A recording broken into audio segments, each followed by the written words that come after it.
everybody! Today I'm going to teach you how to cane a chair. Yes, you cane! I'm Louie, I make terrible daddy's jokes, and I'm a George Michael fan. Make it wham!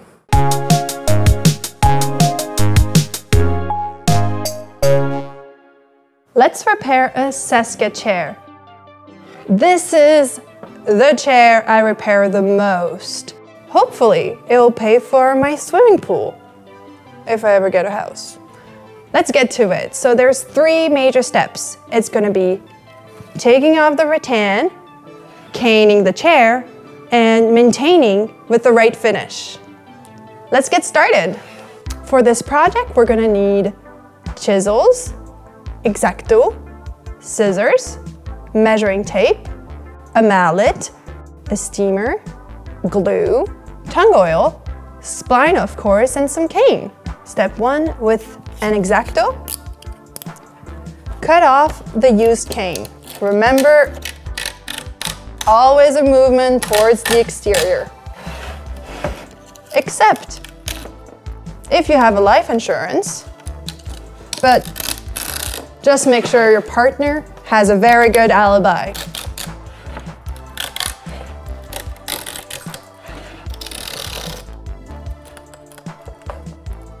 Here we go. Outline the spline.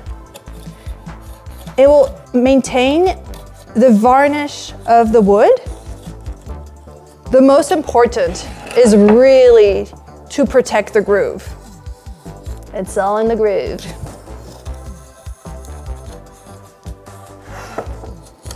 Here we go. Let's steam this up. So this is my technique. I use a steamer to soften the spline, but there's an alternative. You can use a damp cloth and an iron. You just place it on the spline and iron it. If it has softened enough, just use a chisel. This is a cane chisel. It means it's round. You can also just use a screwdriver. Just watch out for the corners. That's where you're gonna start. Insert the chisel. Diagonally is the best shot. And with the help of a mallet, try to place it right under the spline. So little by little, being very careful not to touch the edge.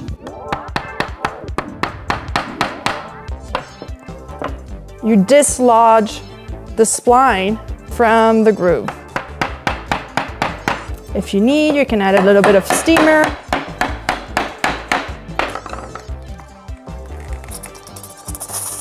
And also the steaming can also just help you clean up the groove.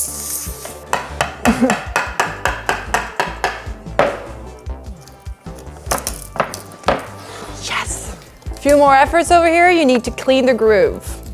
I like to use just a regular chisel and I just dislodge it. Whoop. Here we go. Another technique I use is I use the caning chisel, but the other way around. Take off all the used glue inside. It's just old glue. Voila. Now that it's all cleaned up, you can cut the rattan.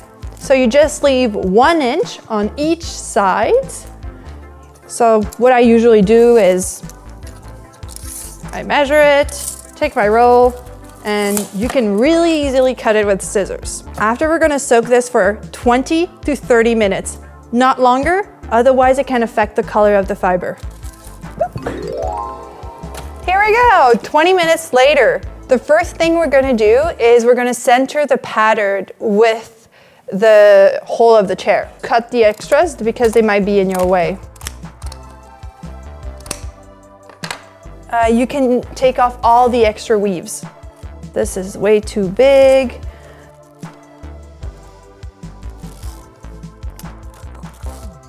So what you're gonna need now is you're gonna need your mallet, you're gonna need your wedges. You can make your own wedges with just scrap of woods. So you're gonna place your wedges in the center of each sides in the groove. Now that we have placed the wedges, we're gonna mark the groove all the way around with your first wedge. Here we go.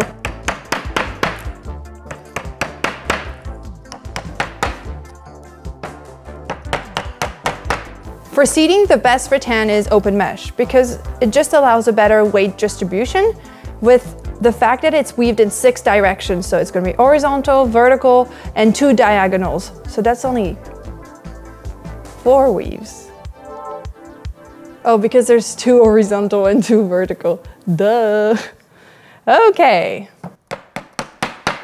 For the angles, you can just cut the extra off. Boop. The diagonals that are there, so you don't have extra thickness, and it'll just allow you to put the spline enter easily into the groove. Up. So next up, you're gonna take your X-Acto and trim off all the edges. Having a sharp blade is the most important. So my technique is to use one of the wedges and just to cut off the extra. Always make sure you're protecting the wood and be very careful of just like doing a little exaggerated movement and just, you know, cutting through your whole rattan. So just do all the edges. Don't hesitate to just put a damp cloth or just spray a little bit of water if you need more time. The next step is going to put glue, of course, but also adding the spline. So for the spline, you're gonna measure your groove, and depending on the size of the groove, you're gonna choose the corresponding spline. So for example, I had a 732. You take number 9, you just, you know, measure the right quantity, and you're gonna soak it 1 or 2 minutes. It's just gonna make it flexible. You don't want it to be overwatered and dilute the glue, you know. So 1 to 2 minutes. Okay, here we go, 1 minute later. So the first thing we're gonna do is we're gonna put some glue. This is just regular wood glue, and you're gonna put it into the groove. Don't put too much because the spline has a V shape. That's what presses the cane into the groove. It actually looks like mayo. I wish it was mayo. So after you take your spine, I already cut 2 pieces just because on this Seska, it was made out of 2 pieces. Some of them are just 1 continuous piece. So you can cut a 45-degree angle. I honestly just do it by eye. Use the technique you like. You're gonna press the spline into the groove. This is another extra piece that I kind of like send it.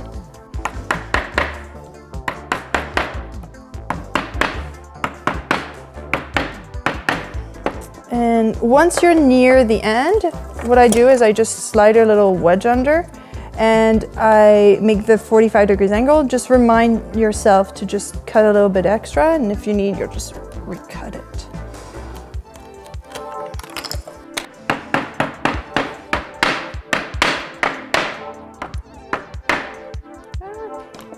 And after you take the second one, make an angle too.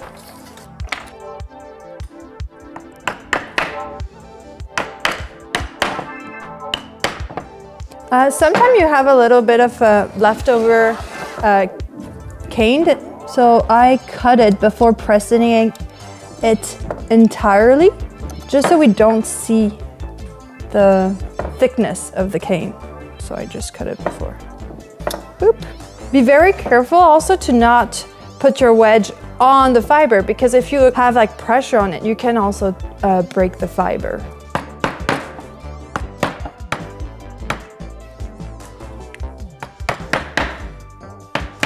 So we got it all around. Now I'm just gonna do a final tour. So you can use a damp cloth to just clean up the edges. Boop, Beady boop. And here we go. And it just took you a few minutes. Aren't you proud of yourself? You gotta have faith. Yes. So on the next step, I'm gonna show it to you on the back of the seat that I have previously caned because this one is wet and you need to let it dry about 24 hours.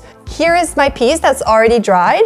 The reason we humidify, it's a very hard word, humidify the rattan is because once it's soaked, the weave is looser.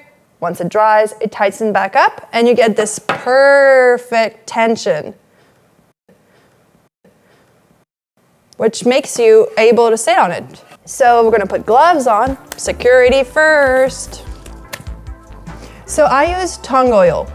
It's the one that fits the best the needs of the rattan because you need a product that's gonna work very well with its flexibility without being brittle. So this is just a regular cloth. I just use old t-shirt that I cut up and just a tiny bit and you just apply it. That's the magic of oil. You just apply it, very, very simple. You also do the back. So if you hear any cracks, that means your seat is just missing a little bit of moisturizing.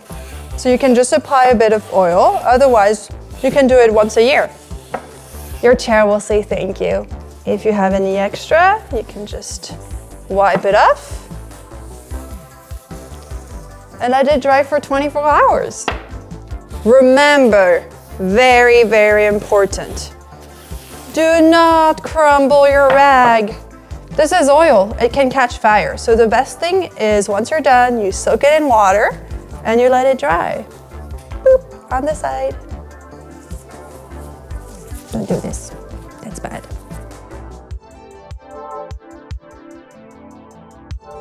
I hope you liked it. Please leave a thumbs up. You can buy rattan in my shop link below. If you have any suggestions of other tutorials you would like to see, please leave a comment. And make a wham, make a bam, and don't give a damn.